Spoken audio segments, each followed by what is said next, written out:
We know it can't be easy trying to study at home. Where to start even, how to plan your day and know what's out there to help you. It's essential to have all that information, and that's where BBC Bitesize comes in. So don't worry guys, we've got you.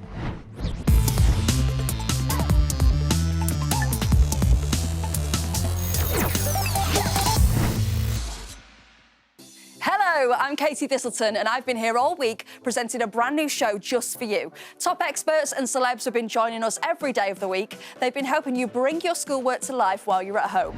We've split up the hour into 20-minute sessions, so if you're aged 11 to 12 years old, stick around first. Then we're going to move on to you 12 to 13-year-olds, and finally, we'll ramp things up for those of you who are 13 and 14.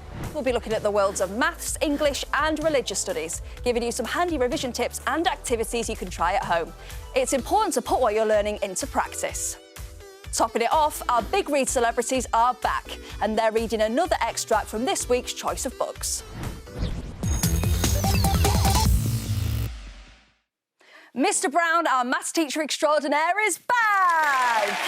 And Mr. Brown, I hear that you're going to help us get our PRS right, that being the properties of polygons. But before we do that, one question I've got for you is, what is a polygon? Isn't that cartoon with that your little yellow mouse thing? You're getting it confused with Pikachu from Pokemon. Oh, well, I was thinking about Pokemon, wasn't I? Yeah, so what's a polygon? So a polygon is the name given to a shape, a two-dimensional shape made out of straight sides. So, for example, you've got a triangle or a square. Now, what we're going to do today is we're going to look at three-sided polygons and four-sided polygons, and they're called triangles and quadrilaterals. OK, so triangle is easy. That's kind of self-explanatory. So triangle's kind of like that, isn't it? Like three sides sort of thing. But what about a quadrilateral? What's that? So any shape that's made up of four sides is a quadrilateral, such as a square. Oh, OK, good. OK, it's good to know. I'm not sure if I can make a square with my own hands, but I'll try, and while I try that, here's some top tips to make it all a little bit clearer. Polygons. A polygon is a two-dimensional shape made of straight lines. 2D means it has two dimensions, like length and width, but no thickness. Two common types of polygons are triangles and quadrilaterals. There are four common types of triangles. All of them have three sides, and the inside angles always add up to 180 degrees. There are six types of quadrilaterals. Quadrilaterals are made up of four sides, and the inside angles always add up to 360 degrees.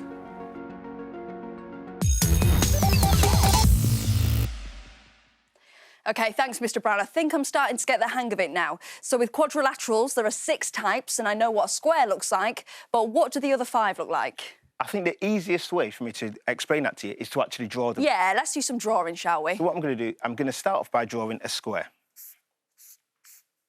So for a square, each of the interior angles are 90 degrees. So the interior angles add up to 360, and all four sides are exactly the same length. Amazing. Now we've got a rectangle. So on a rectangle, we've got two sets of parallel sides, and all the interior angles still add up to 360, and each one is 90 degrees. Then we've got a rhombus, which is similar to a square, where all the sides are the same, and you could argue it's a square that's been squashed ever so slightly. It's like it's been pushed over. Yeah, definitely. Or a diamond. It's a bit like a diamond. A little bit like a diamond. Then we've got a parallelogram. Now, a parallelogram, you could argue, is a bit like a rectangle, which has got a bit of a lane to it. It's a rectangle that's been pushed over. Definitely. So once again, you've got two sets of parallel sides. Then we've got a trapezium. Wow. So many. So many. It's like the top of a house. It's like a roof. It is just like a roof, which is why mathematics is so important. And then, last but not least, we've got a kite. Everybody's favourite when it comes to the beach or the hills. Great for this time of year. Definitely. Oh, that's lovely. That's great. So there we go, all of our shapes. OK, I think I could put a tick in my quadrilateral box now, but we're going to be looking at triangles too, aren't we? So what are the different types of triangles? So what I'm going to do, I think, once again, the easiest way is to actually draw them Get them drawn, Mr. Brown. We like a bit of live drawing. So what we've got, first of all, is we've got a right-angled triangle. Textbook. And it's called a right-angled triangle because one of the angles inside is a right angle or 90 degrees. Then we've got something called an equilateral triangle. So an equilateral triangle, all the sides are exactly the same length and all the interior angles are the same as well. A little bit of a puzzle for you. Try and figure out what the interior angles are going to be if they're all the same. Next one is going to be a scalene. Now, scalenes are a little bit weird. What that means is all the sides are different and all the angles are different as well.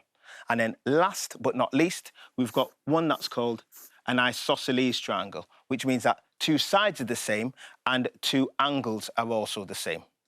Thank you very much, Mr. Brown. You definitely know your shapes. Why don't you give that a go at home? Why don't you try drawing all of these wonderful shapes, just like Mr. Brown did, and then label them and see if you know which one is which? Or you could just look for these shapes all around you in your home, in your day-to-day life. I'm sure there's plenty of things in your house that are either a square or a triangle or a rectangle, so have a little look for how many you can find. And, of course, you can check out the Bitesize website at the address on the screen, bbc.co.uk/Bitesize, and head to the Key Stage 3 maths pages and just look for the 2D and 3D shapes section. You'll find tons of explainers and diagrams, and you'll be able to test your knowledge too.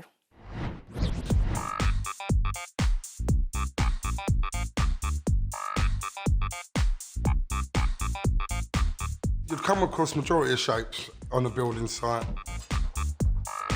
There's rectangular tiles and there's square tiles.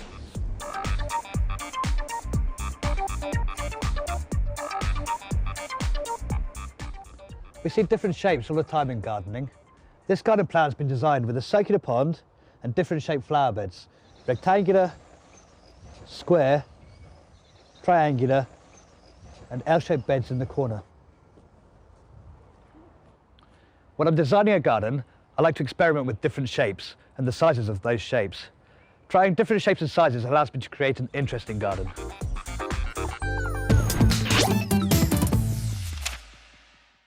We're continuing with our big read. Maro Itoji has been reading the inspirational story of August, or Augie for short, in Wonder.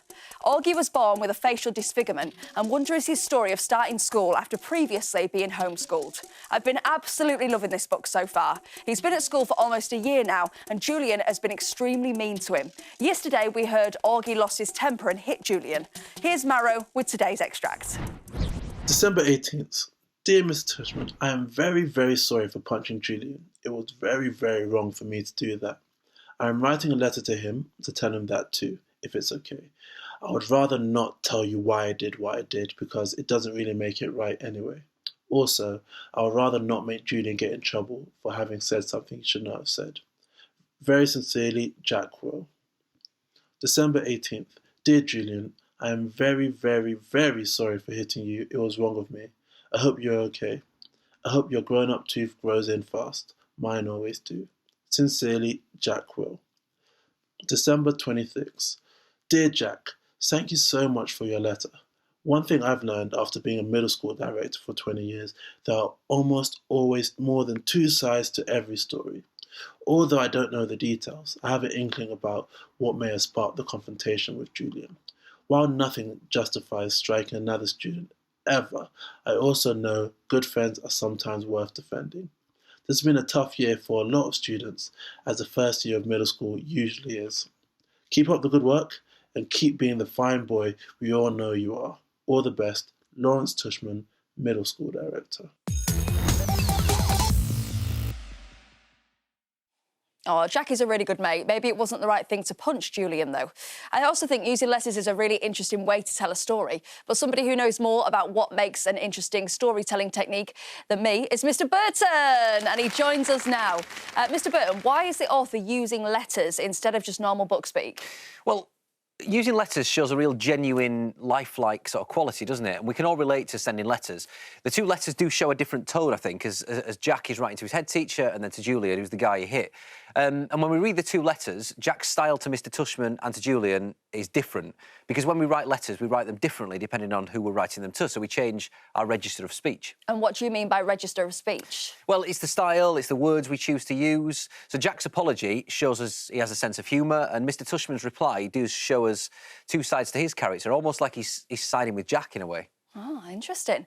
Well, Maro Itoji will be reading a final extract from the book tomorrow, but why not see if your local library has a website which lets you read the full book? Mr. Burton is sticking with us for a bit longer to look at standard English, which is totes something I'm not always best at using ofs.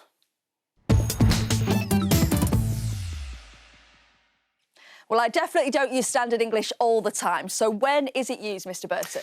Well, standard English is the sort of accepted version of English that's used in more formal communication. So if you're writing an essay, you're going to use it there, or you might see it in a formal letter as well. OK, I'll keep note of that next time I'm reading my post. When can I get away with non-formal English? So in a more relaxed form of writing, a text message, a social media post, maybe on a blog. So an informal, more relaxed or casual form of communication, really. So it could include using dialects, slang and patois. So if you do have the chance to read Wonder, you'll notice how sometimes they use some non-formal English in that book as well. Oh, OK. So does this mean that standard English is the correct form of English and other forms are wrong? No, not at all. Not necessarily. It's just the accepted form. So they're all equally valid forms of English. It's just knowing the right time to use them. OK. Well, I think I could probably do with some practice at this, and so could everyone watching Probs as well.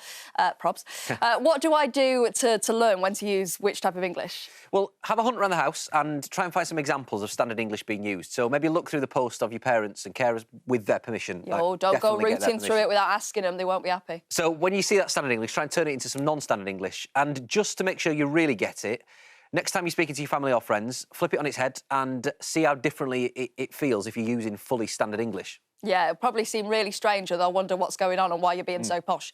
Well, I'm going to try and use it now, because this is what they used to talk like on the BBC. Thank you, sir. I believe I'll use standard English myself. If you would like to log on to the World Wide Web and look for BBC Bitesize, you'll find more information on this rather engaging subject. If you venture into the GCSE part of the site, there are some great explainers in the speaking and listening section.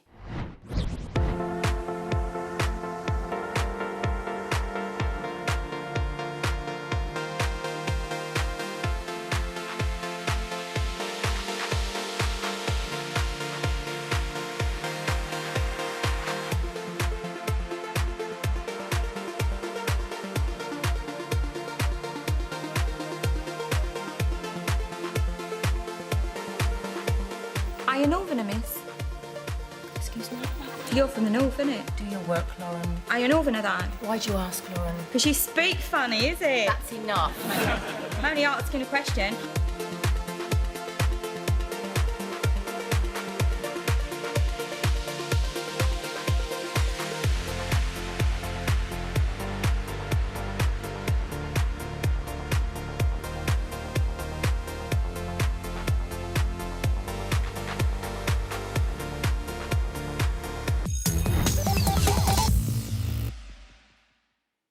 Now on to our pick of the day subject, religious education. We're going to look at non-religious belief today, humanism. Non-religious people are not an organised group of people, but come from a diverse mix of backgrounds, with a wide variety of beliefs, values and ways of looking at the world. For that reason, it's hard to talk about non-religious people as a single group, but humanists are one group of non-religious people. A humanist is a person who rejects religion and lives a good life according to human reason, as this clip explains. My name is Karis, and I don't follow a religion, but like many non-religious people, I still have beliefs that I live by.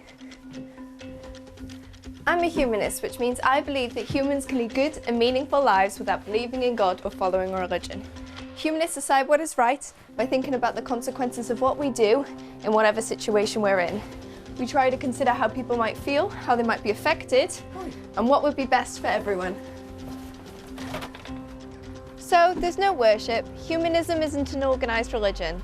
We don't meet up every week in a special building. I give my life meaning by making the most of my time here on Earth, by enjoying and taking responsibility for things here and now instead of believing that we'll be rewarded in an afterlife. There are no holy books either, but humanists can learn from people and the many different forms of human knowledge and experience, such as science, art, philosophy and literature. Humanists believe in freedom of choice, so I can choose to wear whatever I like, though some humanists might want to check where their clothing has come from and whether it has been ethically produced. So, for example, were the people who made them paid properly and treated fairly? And it's the same with food. There are no rules, but today, more and more people are thinking carefully about the food we eat and how it's produced. We only have one planet, and it's up to us humans to look after it. Hi, what are we eating? Hopefully you have an understanding of humanism now if you didn't before. Humanism is about putting trust in humanity to understand the universe without believing in gods, heaven, hell or reincarnation. Instead of referring to commandments or laws in holy books, humanists make moral choices by using reason and logic, empathy, that's trying your best to understand how others feel, and compassion. There's lots more information on BBC Bitesize about humanism and other world religions, but we haven't got to Jediism just yet. A good way to learn about religions is to compare two of them. Take humanism and a religion you might already know about, or you can look one up on the Bitesize website and write down what makes them similar and different.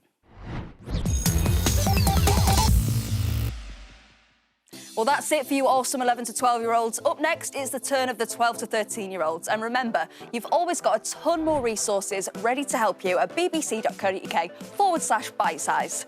If you missed any of today's show or you just want to catch up, then head to BBC iPlayer and search for Bitesize. There's the iPlayer website, or the app is free to download to any smart device.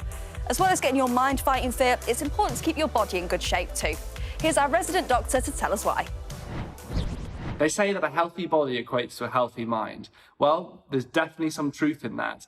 Exercising, being active is great for your body, but it's also great for your mind. It releases endorphins, it helps you clear that mental space and empty any stress and anxiety that you might have. So make sure you do keep active every day, whether it's cycling, whether it's running or jogging, whatever it is, make sure you're active. You'll feel better for it.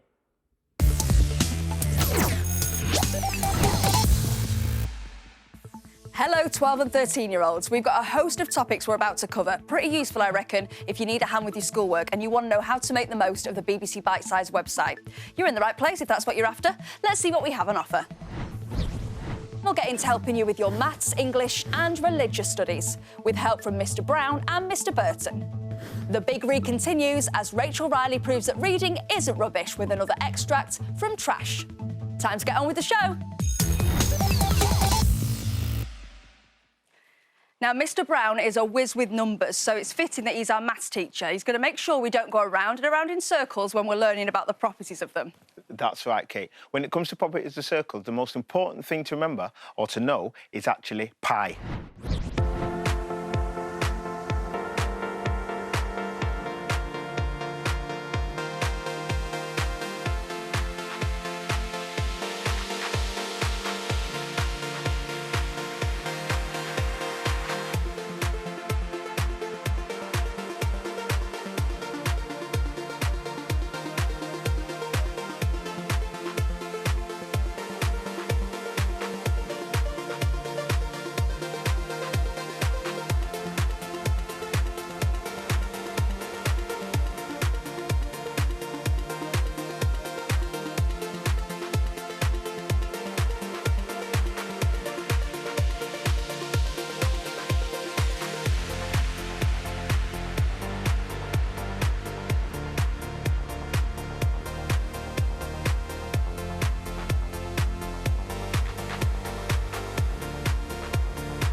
Oh, I love pie as well. I like an apple pie, personally, myself. But if I'm having a savoury pie, I might have a... I'm going to stop you there, Kate. Yeah. Sorry, we're not talking about that type of pie. We're talking about a pie without an E. Totally different. Oh, OK, just PI. That's... I remember that now. It's coming back to me. OK, here's some tasty things that you need to know to get you started. Circles and pi. No, not that kind of pi. For any circle, the circumference divided by the diameter equals pi. Pi is a symbol that represents an irrational constant number approximate to 3.141592653589792. Pi can be used to calculate the circumference and area of a circle using different formulas, which is really useful as they are difficult things to measure.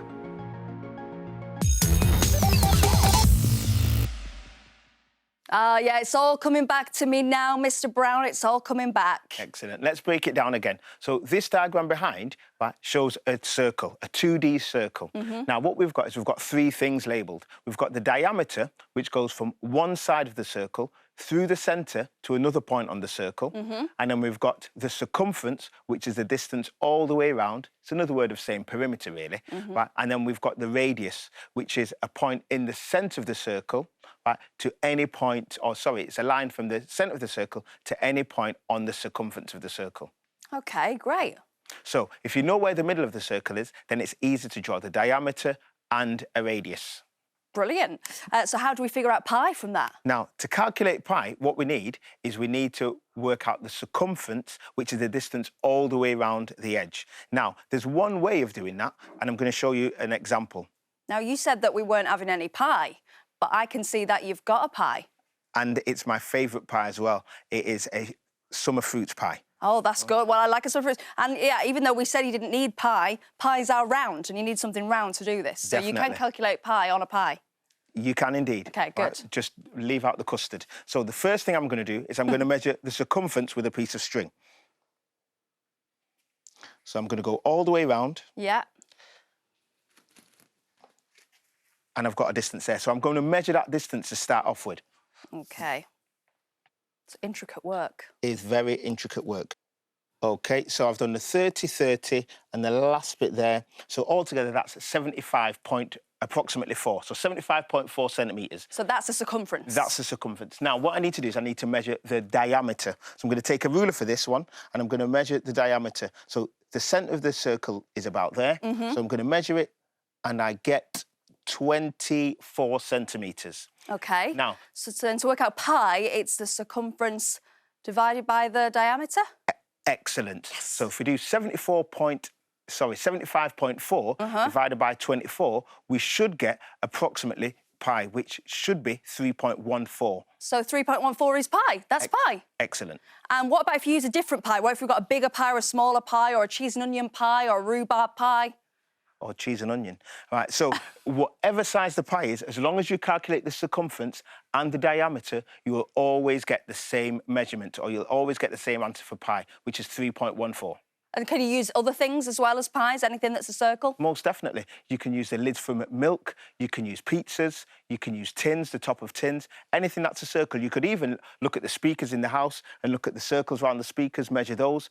Anything that's circular, you can calculate the measurement for pi. Well, that's absolutely fascinating. So there you go. You can use whatever you want. So I could go home now and raid my cupboards and get out some tins and some pizzas and, yeah, figure out pi, and it'll always be the same. And if I can't remember exactly what Mr. Brown said, I can always use BBC Bitesize, and so can you, with loads more information on pi in Key Stage 3 shapes. I love pie. I'm pie. I love all the pies. Can I have some of that pie now? Most definitely.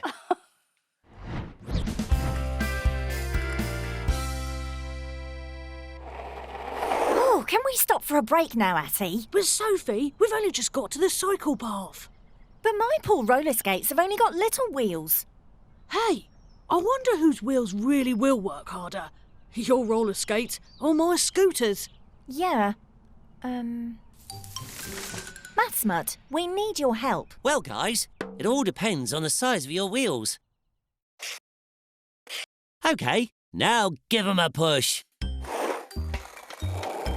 The bigger wheel takes longer to turn round. But how can we work out how many times our wheels go round during a lap of the park? Well, we know the path is 1,000 metres long, so all we need to know now is how big the wheels are. Let's break it down. The diameter of Sophie's wheel is 0.06 metres. Circumference is equal to pi times diameter, right? And because we know the diameter is 2 times the radius, we can use the equation C equals 2 times pi times r. Or C equals pi times d. OK, so if circumference is pi times 0.06, that makes 0.1885 metres. And Atty's wheels have a diameter of 0.08 metres, so their circumference must be 0.2513 metres. And now all we need to do is work out how many of these there are in the whole of the 1,000 metre long path. Correctamundo! Now get your skates on. So, Atty, for my small wheels, we divide 1,000 metres by 0.1885 metres. That's 5,305 revolutions. And for mine, we divide 1,000 by 0.2513. That means your big wheels only do 3,979 revolutions. Hey, wait for me!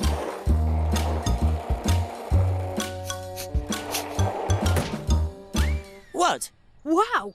I never knew this part was so big. Well, seeing as how we're on a roll, Atty, I can tell you exactly how big it is.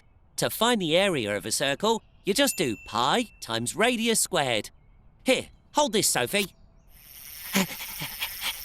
OK, the radius is 159.15 metres. So we do pi times 159.15 squared.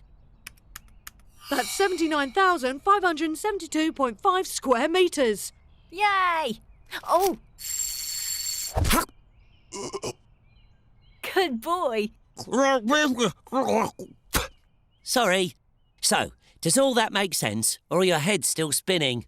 Well, it turns out that circles are really easy when you know how.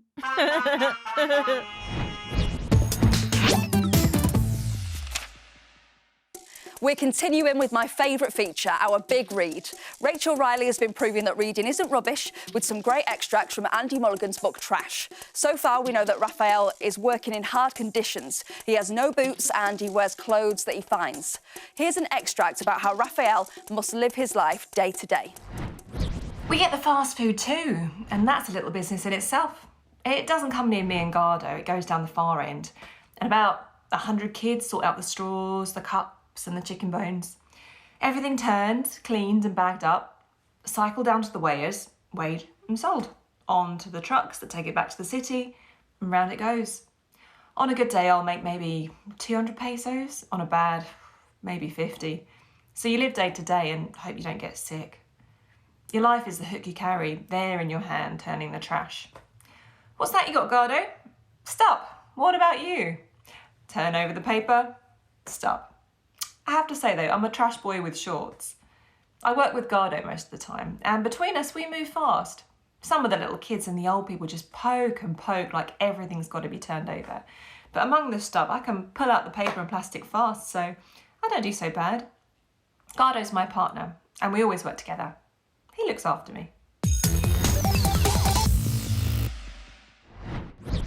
Our English teacher, Mr. Burton, is back. Have you been enjoying Trash, Mr. Burton? Yeah, it's one of my favourites, actually, and the film version is a really good one for the end-of-term film festival that happens up and down the country. Oh, that is very good to know. And what does that particular piece tell us about Raphael's life? Well, I think we really see how dependent he is upon being successful in his work, and we can kind of imagine the pressure that he's under all the time. What we don't know yet is how old he is, and that might be something for people to think about at home. Interesting. Well, if these extracts have left you wanting more, then why not see if your local library's website allows you to read the book online? Mr. Burton's going to stick around to help us with our next English topic, accents and dialects. Now, I know I have an accent, but what's a dialect and what's the difference? Can anyone guess what it is? OK, so my accent is Mancunian because I'm from Manchester and you're from Yorkshire, Mr. Burton, so yours is a Yorkshire accent. So I say certain words in a different way to say how the Queen would say them. So she would say, oh, I'm having a lovely day, while I would say, I'm having a lovely day. Yeah, so the words that you're saying are, of course, exactly the same, and they mean exactly the same thing. The way you're pronouncing the words, though, is unique because of where you're from. Yeah, definitely. So if I said, oh, you're mithering me, it would mean, oh, you're annoying me, you're getting on my nerves, stop whinging. Whinging's another one. And that's what we would say in Manchester. My mum might say, stop mithering me. But they don't say mither everywhere, do they? The Queen probably doesn't say to her grandkids, you're mithering me now. No, that's right. That's because mither is part of someone's dialect. So it's a type of English only used in a specific part of the country or areas of the country. So in Manchester, they'll know you're saying you're bothering your mum or you're bothering your dad, you're mithering them. But other parts of the country, maybe down south, you'll probably just confuse people. Yeah, they won't know what you're talking about. It's interesting, isn't it? Yeah, and it's really important that you know the difference between the two of them. Yeah, so could you ever get away with writing dialect in your English essays? Probably not, and the main reason is, unless you're quoting, of course. If you're quoting something that is in accent or is in dialect, then of course you could. And sometimes you don't even realise. Sometimes I say a word to somebody who's from a different area to me and they say, what does that mean? And I didn't realise it was a word that we only say in Manchester. OK, there's more on this subject, you've guessed it, over on the BBC Bitesize website. You can look through the speaking section in Key Stage 3 English. To illustrate accents and the use of dialect, here's a clip of comedy legend Catherine Tate. Lauren, I'm sure you don't like staying behind any more than I do. But until you learn to focus more when you're in class and do the work set for the lesson, you're going to stay behind and do it in your own time. Are you Northerner, miss? Excuse me? You're from the north, innit? Do your work, Lauren. Are you a northerner, though? Why'd you ask, Lauren? Because you speak funny, is it? That's enough. I'm only asking a question. Can I ask a question? I'm only asking a question, though. I'm from Bristol, Lauren. Does that answer your question? Yeah. Good. Are you a farmer, miss?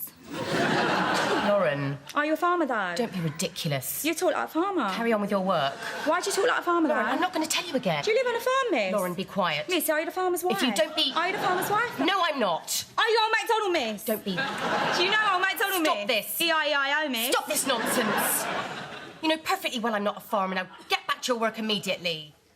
Not being funny or nothing, miss, but you do smell like a farmer. Now, that's enough.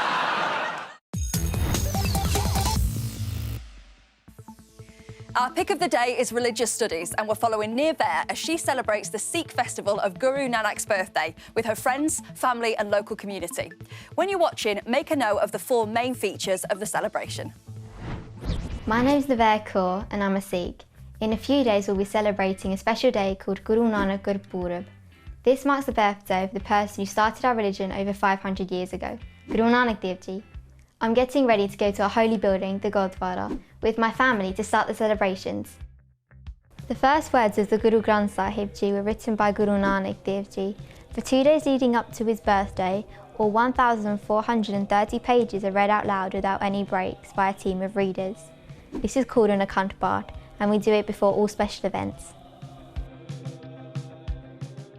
To celebrate Guru Nanak Dev Ji's birthday, some Gurdwaras have a procession called a Nagar Kirtan. The whole community comes out. Some people dress in traditional clothes. There's drumming and singing, and the Guru Granth Sahib Ji is taken through the streets on a special float. All Gurdwaras have a flag outside called a Nishan Sahib. It's changed at least once a year. We change ours 3 times, including today on Guru Nanak Gurpurab, and everyone gets involved. One of Guru Nanak Dev Ji's teachings was Sarbat Tapala, which means blessings for everyone. So we've got all kinds of things going on to help people in our community, like practical advice and training for better health, as well as religious teaching. Everyone comes to the Gurdwara for a free lunch. The people behind the counter are volunteers, and they're making vegetarian food so that everyone, whether they eat meat or not, can have the same. One of the most important things that Guru Nanak Dev Ji said is that everyone is equal, and sitting down to eat together is a great way to show that. I love Guru Nanak Gurpurab because friends and family get together to remember the man who started our religion, and it's great to share his message with everyone. We're all part of one community, and we're all, Sikh and non-Sikh, equal. Now that you know about this Sikh festival, head to the religion part of the Bitesize website and have a look at all the different religious festivals. Once you've learnt about them, you can even invent your own festival and choose what you'd like to have in your celebration to make it special to you. Well, my brilliant 12 to 13-year-olds, we are done for today, but don't worry, there's plenty more help and ideas, especially for you guys, at bbc.co.uk/bitesize. To watch Bitesize Daily again, head to the BBC iPlayer and search for Bitesize. You could recap anything you've missed and get to spend some more quality time with me, so everyone's a winner. Next up, it's your turn, 13 to 14-year-olds. But before we get started, here's our resident doctor with some advice to get your brain into gear. Sometimes when you wake up in the morning, one of the last things you want to do is exercise. But it's actually one of the best things you can do. It energizes you for the day, it gets you up and going and makes you feel really motivated and makes you feel good. So give it a go and create a routine. Stick to the routine and you'll feel good, I promise.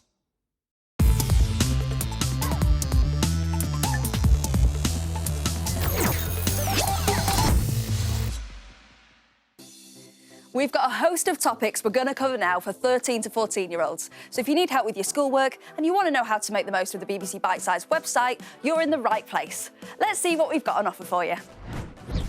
Getting straight into your maths, English and religious studies with Mr Burton and Mr Brown. Then Russell Kane will be continuing our big read with more from Kitty in Goggle Eyes. Let's get going.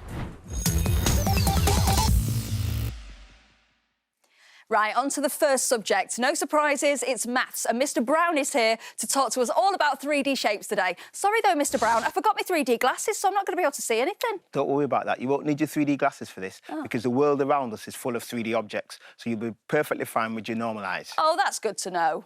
So what we're going to look at today is we're going to look at cuboids. So this is a cuboid, and cereal boxes, in the main, are cuboids. Okay. So cuboids are made up of faces. So we've got 6 faces. We've got the front and the back, the top and the bottom, and the 2 side faces as well.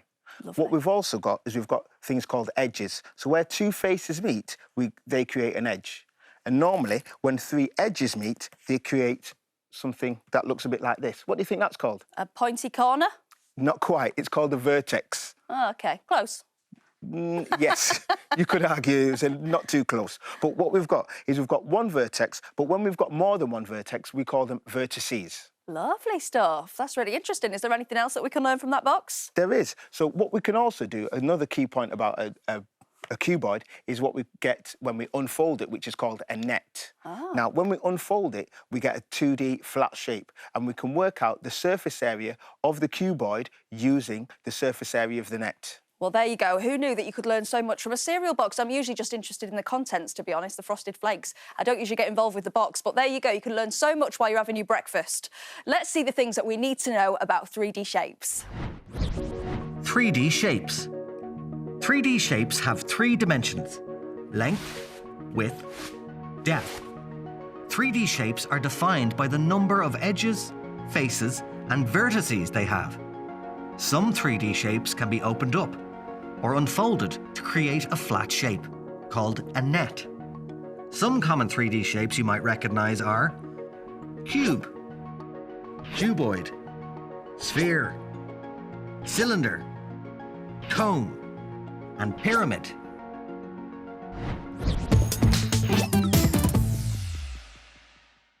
OK, Mr Brown, it seems you're right. This is nothing like going to the cinema. Absolutely not. Much better than going to the cinema, from what I had. I don't know about that. So, and you definitely don't need 3D glasses for this either. Right, so what you'll find is your home is absolutely chock-a-block full of 3D objects. Do you recycle, Katie? Yeah, of course I do. Yeah, I try and do my bit. My green bin is emptied every other Wednesday. Excellent. A great way to learn about 3D shapes is to have a route through your recycling and find some cardboard boxes. We've got some here, actually. Most of them are going to be cuboids. So what we could do is we can unfold it like this, and what you'll find is you'll find a net. And you'll see that the cuboid had 6 sides, and the net has also got 6 sides. 1, 2, 3, 4, 5, and 6. Amazing. So your cereal box has 6 sides. Excellent. It has indeed. And that means it's a cuboid. It is a cuboid. Now, what we've also got is we've also got a cube, which is a dice. Yeah. And a dice is a cube because all the faces, all the edges are exactly the same size. I've never seen a dice that big before, sir. You haven't played Monopoly with me. So has this also got 6 sides? This has also got 6 sides. OK, brilliant. And it goes up to 6? And it goes up to 6. It's numbered 1 to 6. So that's an easy way to remember it, isn't it? Yeah. That's brilliant. What other 3D shapes are there? Now, 3D shapes, you can find triangular-based pyramids. You can also find cylinders. You can find circular-based pyramids, as in ice cream cones. You can find an array of 3D objects within your house. Amazing. Then we can unfold them and figure out the sides. Only some of them. Yeah, you can't unfold that tin. No. I'd like to see you try. OK, lovely. And the vertices, that's the fancy name for the points, isn't it? The corners, like these things. Is that right? It is indeed. Yeah, and if you've got one more, one is called a vertex. If you've got more than one, they're vertices. That is amazing. Thank you so much, sir. Well, there you go, Mr Brown. Make sure you have a little route through your recycling a little bit later on, like Mr Brown has done with his and dug out this cereal box. And you can see how many 3D shapes you can find. As always, there's more information on this and all your maths work over on the BBC Bitesize website. Here's some of what you can find in the Key Stage 3 2D and 3D shape section.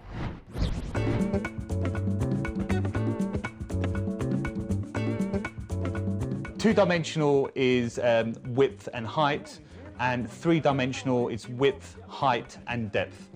As a kitchen designer, what we do, we go out to see our customers and actually take measurements. Those measurements come into the showroom, and then what we do is we actually apply it onto our software as a 2D drawing. We then refer over to our 3D format, and this allows us to see a more realistic view of the kitchen. It also allows our customers to view it to see if they like the design aspect that we put together for them. And if we do actually get that wrong at the plan stage, it'll actually cost us time because we need to actually go back and actually rectify the problems, and it'll also cost us money. This is a Jaffa vending stack. It's important we have a 3D picture of this pattern on here, and it's important we follow it so the correct amount of boxes are on the pallet, and also so that it's safe in transit when it's being delivered to the warehouses and cash and carries.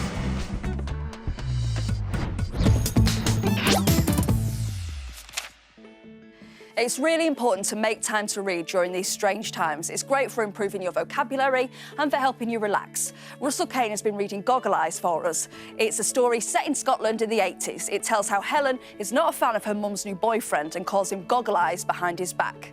We've been reading it all week and I've been really enjoying it. In this bit, Mrs. Loopy has sent Kitty to find out what is wrong with Helen. Here's Russell with what happens next. Helen, it's not a boy, is it? No. I didn't think it was, somehow. Helen's quite young for her age, if you see what I mean. Is it your dad? Have you been quarrelling with him? No, I haven't. She glared at me, as if I were her deadliest enemy on earth. Oh, pardon me. Listen, she shouted. I didn't ask you to come down here. So leave me alone. Even a saint can only stand so much. I lost my temper. You listen, I shouted back. I didn't ask to miss my favourite double art lesson, to come down and sit in this smelly dank hole and be snarled at by you. So be polite. I'd never get into the Samaritans. Now tears were sheeting down her cheeks. She might have been standing under a cloudburst. Oh, Kitty, she said, her voice all wobbly. I'm sorry. Just at that moment, through the wall, I heard the ring of second bell. I couldn't let anyone see her in this state. Quick, I said, before everyone tramps through to lessons. Get in the cupboard. The wonderful Mr. Burton is here for our English lesson. Now, Mr. Burton, my first question for you is, what are teachers doing during the lockdown? Well, we've still got schools to run. Schools are still open for the children of key workers, obviously, and for vulnerable students as well, so we've still got that to do. In and amongst, I've got two of my own children to teach, which is exhausting and is terrifying as well. So it's certainly not a rest. So you don't get a day off? Not a single day off, no, not at all. Well, back to the book. I really felt like I got a great idea of both of those characters in this bit. Yeah, and I think you can tell from that particular extract that the characters aren't quite best friends because the dialogue can be a little bit clumsy, sort of the oh, pardon me stuff. There's a little bit of awkwardness there. It's going to be really interesting to see how that relationship develops across the book. Yeah, definitely. Well, if you're loving this book, then head to the website of your local library. There might be a way for you to read it online. But today, Mr. Burton is going to stick around to talk us through idiolect. Am I an idiot for not knowing what idiolect is, sir? Not at all. But you've got one. Everybody's got one. Idiolect refers to the way that an individual uses language. It's almost like your verbal fingerprint in a way. That's interesting. So we've all got individual fingerprints, so we've all got individual language characteristics as well. Yeah. But I never knew it was called an idiolect. Well, let's have some info to get us started, shall we?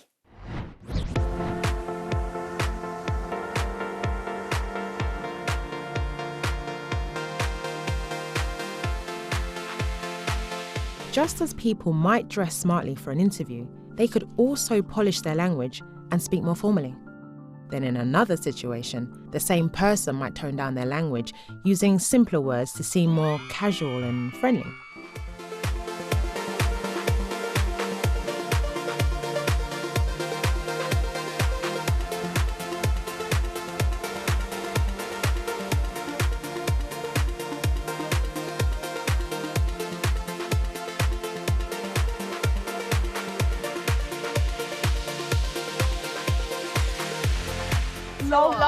I've not heard that in time, bro. When I first heard this language, I was really confused.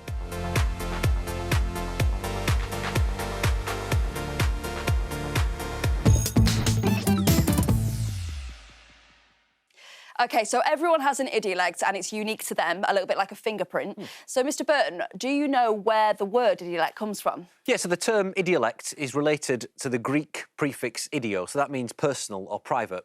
Ultimately, I suppose it means that no two people share a common language exactly the same, and it's the case that everybody's got their own different linguistic repertoire. Repertoire, I like that word. So us two are the case in point. But what makes my idiolect different from yours? Well, our language doesn't come from us sitting down and reading the dictionary. We acquire language from various sources, and our idiolects sort of reflect that. So you might use slang as part of your idiolect, and where you're from will have a big impact too, just like where I'm from will have a big impact on mine. That's probably because you'll have a regional dialect, a distinctive way of speaking from a particular geographical location.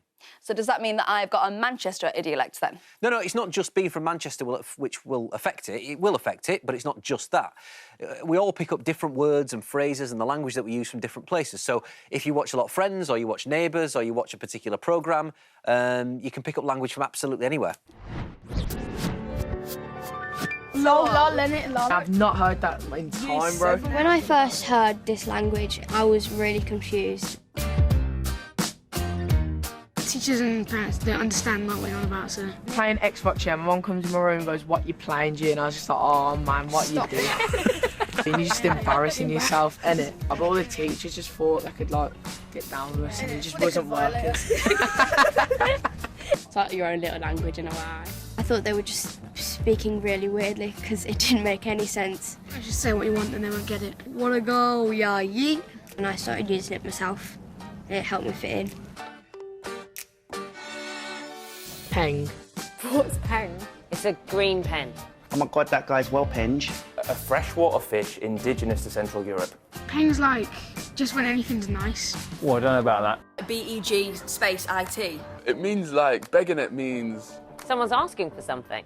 I'm guessing it means something else. Sounds like a disease of some sort.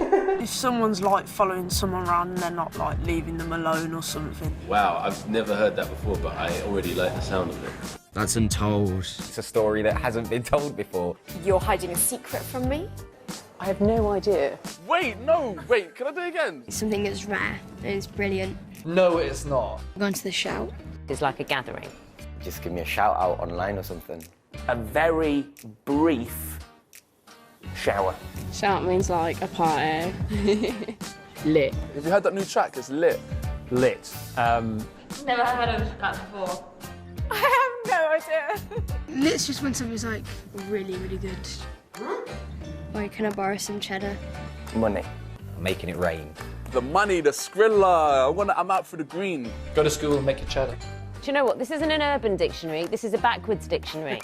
Okay, I feel like we've all learnt a lot from this process. Thank you. OK, that's interesting. So if I use lots of slang, is that a bad idiolect? No, not at all. There's no such thing as a good or a bad idiolect. Even if you speak the absolute Queen's English, you've still got an idiolect. We all do, and there's no such thing as a good or a bad one. It's not set in stone, also. We adapt it for different situations and when we're talking to different people. So you don't speak the same to your head teacher or your boss as you would speak to your mates. Well, you probably could do, but you get in trouble. Yeah, I think, it's probably quite likely. But a really good way of exploring this and looking at your own idiolect is really, really simple. So write out a message to your friend about what you did yesterday, and then try it again, but use only standard English. So no dialect and no slang. That'll give you a really good idea of what your idiolect is and what aspects make that up. I'm thinking about it. I would start with higher. Like, that would be the first thing I would say. So that itself is like my idiolect, isn't it? So would you use that to your boss? No, I'd probably say hello. Oh, maybe I would. Depends. Depends if it's a mean boss or a nice boss. Well, yeah. Well, that's really interesting. Do you know what? I might do that exercise myself because I want to know more about my verbal fingerprint. Hopefully that'll give you a start on what idiolect is. There's plenty more information about that on the Bitesize website in the spoken word section. Our language is part of our identity. The words we use can tell other people about us and our influences, just like the clothes we wear. Have you noticed that different groups of people have their own special words? Regional dialects, jobs, groups of friends, families, clubs, hobbies, all have their own vocabulary. It's a bit like secret code. Knowing it shows you belong. But just as much, unfamiliar words can leave others out. There are lots of things that make up our personality. We can belong to many different groups at the same time, and each influences our language, making it unique and personal. This is called an idiolect. Often, the words we choose will project an image of ourselves that we want to show the world, even if it isn't true. Someone who speaks like a rapper from Los Angeles, even though they aren't, shows they want to belong to that group or be seen in that way. Just as people might dress smartly for an interview, they could also polish their language and speak more formally.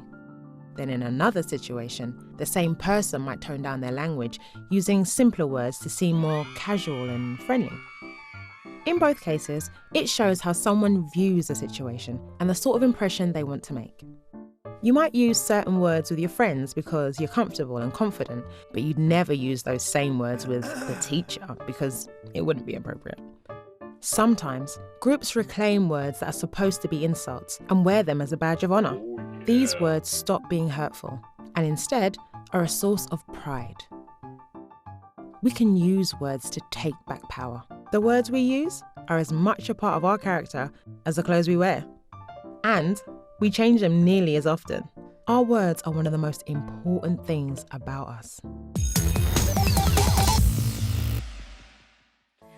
Okay, our final subject for today is religious education. We're looking at how people can express the spiritual through the arts. Different religions do this in different ways, through art, music, literature, and one of those ways is architecture.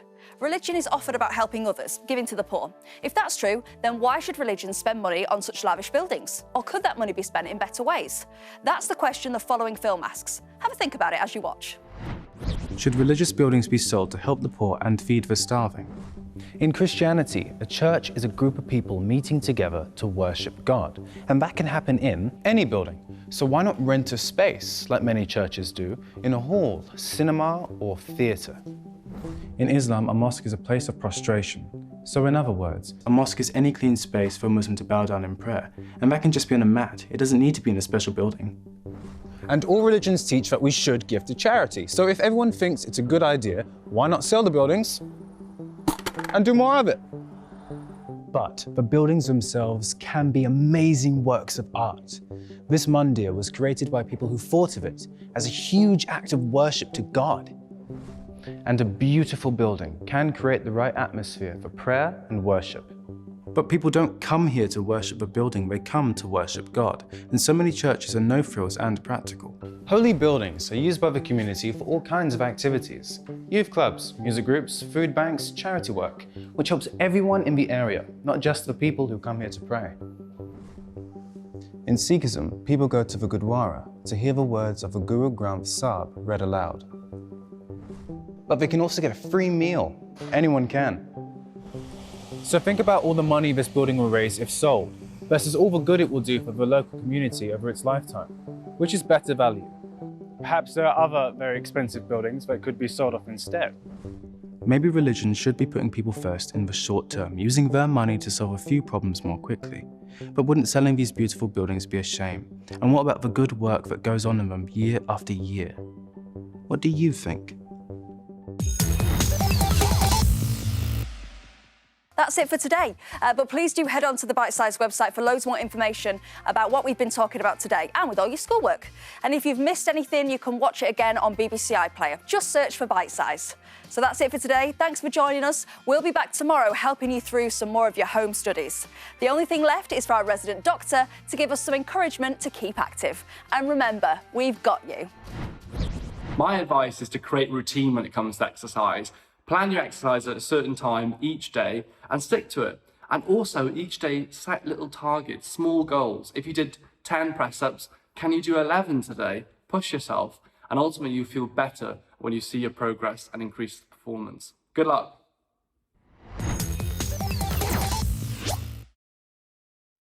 If I could walk with the animals and talk with the animals, run, squeak and squawk with the animals, and Lord, they could talk to me. Get inside the minds of nature's savviest species. Chris Packham's Animal Einsteins, coming soon on BBC Two and iPlayer.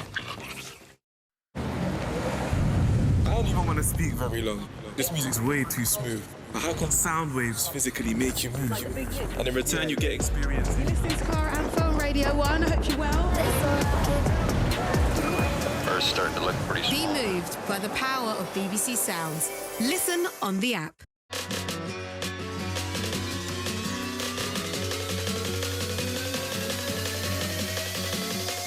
It comes down to who blinks first. the Six Nations. Wales versus Ireland, live, Sunday at 2:30 on BBC One and BBC iPlayer.